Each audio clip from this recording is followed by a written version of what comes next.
अस्सलाम वालेकुम। कैसे हो दोस्तों?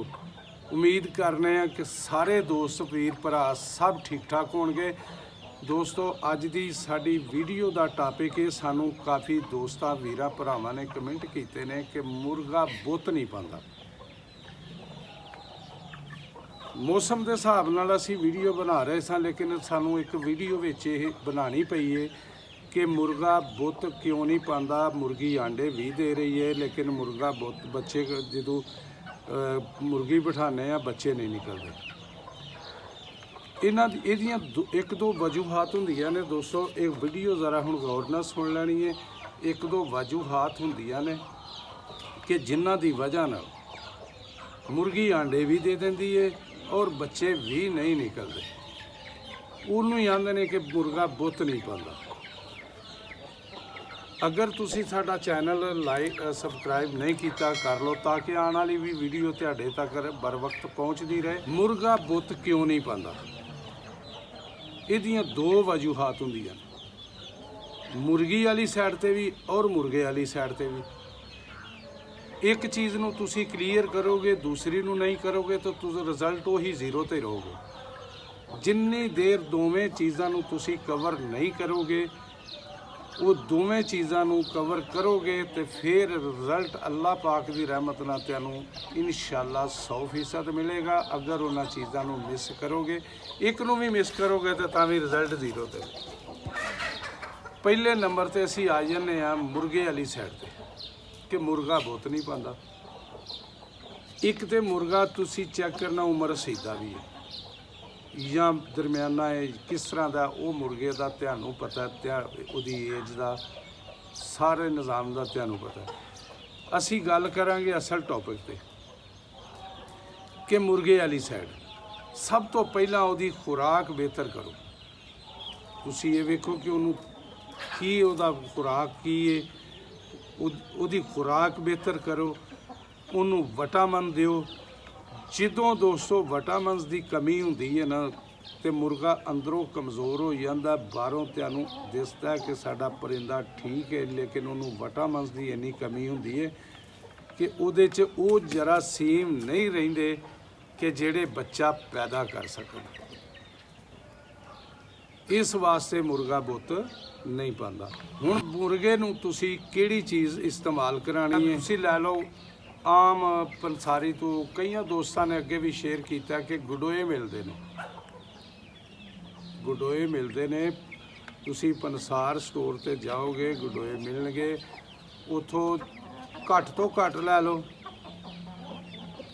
जिन्ने क तुसी एक मुर्गा दो मुर्गे ने उस हिसाब नाल थोड़े जे लै लो। बस वो इस थोड़े जे गुडोए लो, उन्होंने कुट के कपड़ छाण कर लेना।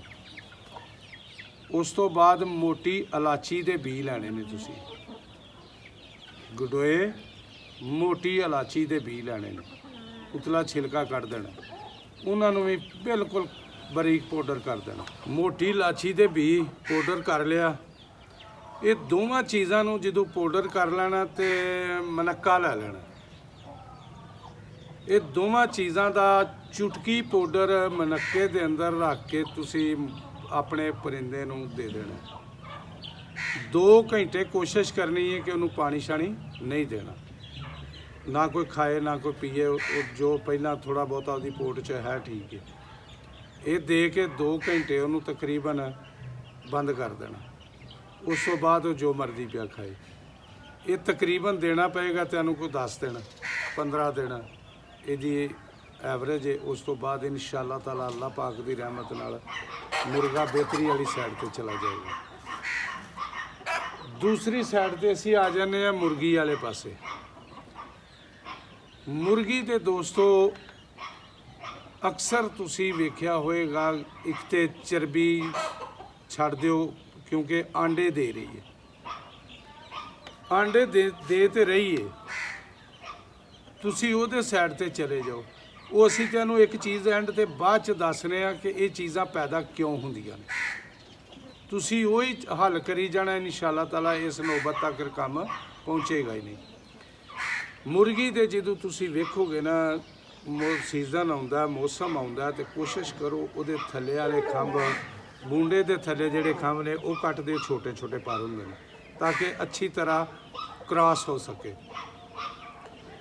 ਦੂਸਰੀ ਸਾਈਡ ਉਹਦੀ ਉਤਲੀ ਸਾਈਡ ਤੁਸੀਂ ਚੈੱਕ ਕਰਨੀ ਹੈ, ਉੱਥੇ ਕੋਈ ਦਾਣਾ ਨਮਾ, ਜਿਸ ਤਰ੍ਹਾਂ ਇੱਕ ਫੋੜਾ ਅਸੀਂ ਪੰਜਾਬੀ 'ਚ ਪਹਿਲਾਂ ਕਹਿ ਲੈਂਦੇ ਸਾਂ, ਉਹ ਇੱਕ ਇੰਨਾ ਕੁ ਉੱਤੇ ਰੋੜ ਜਿਹਾ ਉਭਰਿਆ ਹੋਏਗਾ।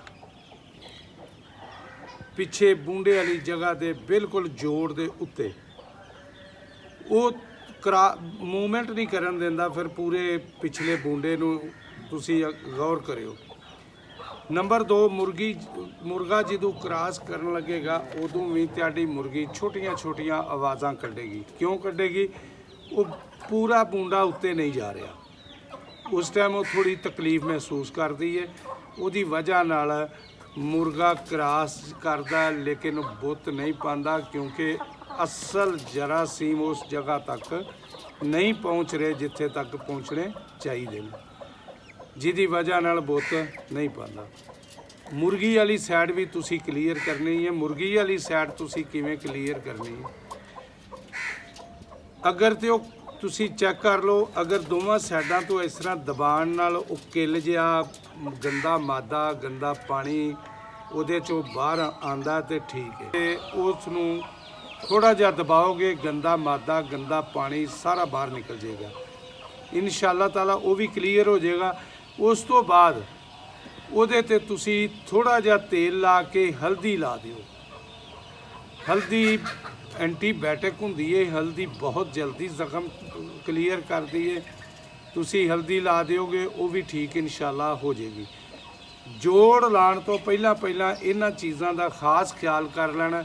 ਇਨਸ਼ਾਅੱਲਾ ਤਾਲਾ ਮੁਰਗੀ ਆਂਡੇ ਜਿਹੜੇ ਦੇਗੀ ਇਨਸ਼ਾਅੱਲਾ ਫਰਟਾਈਲ ਹੋਣਗੇ ਔਰ ਬੱਚੇ ਵੀ ਨਿਕਲਣਗੇ। ਇਹ ਹੁਣ ਇਹ ਜਿਹੜਾ ਉੱਤੇ ਮੁਰਗੀ ਵਾਲੀ ਸਾਈਡ 'ਤੇ ਦਾਣਾ ਅਸੀਂ ਦੱਸ ਰਹੇ ਹਾਂ, ਇਹ ਕਿਉਂ ਨਿਕਲਦਾ? ਇਹ ਜ਼ਿਆਦਾ ਉਹਨਾਂ ਪਰਿੰਦਿਆਂ ਨੂੰ ਨਿਕਲਦਾ ਜਿਹੜੇ ਪਰਿੰਦੇ ਮੁਰਗੀਆਂ ਮੁਰਗੇ ਅਸੀਂ ਬੰਦ ਰੱਖਦੇ ਹਾਂ ਅਕਸਰ ਹੀ, ਜਿਹੜੇ ਸਾਡੇ ਤਰ੍ਹਾਂ ਬਾਹਰ ਨਹੀਂ ਫਿਰਦੇ, ਉਹਨਾਂ ਮੁਰਗੀਆਂ ਨੂੰ ਜ਼ਿਆਦਾ ਹੁੰਦਾ। ਇਹਦੇ ਵਿੱਚ ਅਕਸਰ ਆਪਣੇ ਰੂਟੀਨ ਵਾਈਜ਼ ਮੁਰਗਿਆਂ ਨੂੰ ਕੋਈ ਥੋੜ੍ਹਾ ਅਦਰਕ, ਲਸਣ, ਪਿਆਜ਼, ਸਬਜ਼ ਮਿਰਚ ਇਹ ਕੱਟ ਕੇ ਜਿਸ ਤਰ੍ਹਾਂ ਸਲਾਦ ਬਣਾਈਦਾ, ਇਸ ਤਰ੍ਹਾਂ ਦਾ ਥੋੜ੍ਹਾ ਜਿਹਾ ਬਣਾ ਕੇ ਪਰਿੰਦਿਆਂ ਨੂੰ ਉਸ ਤਰ੍ਹਾਂ ਖਾਂਦੇ ਨੇ, ਠੀਕ ਹੈ। ਨਹੀਂ ਤਾਂ ਆਪਣੀ ਖੁਰਾਕ ਦੇ ਵਿੱਚ ਹੀ ਮਿਕਸ ਕਰ ਦਿਓ, ਖਾ ਲੈਣਗੇ।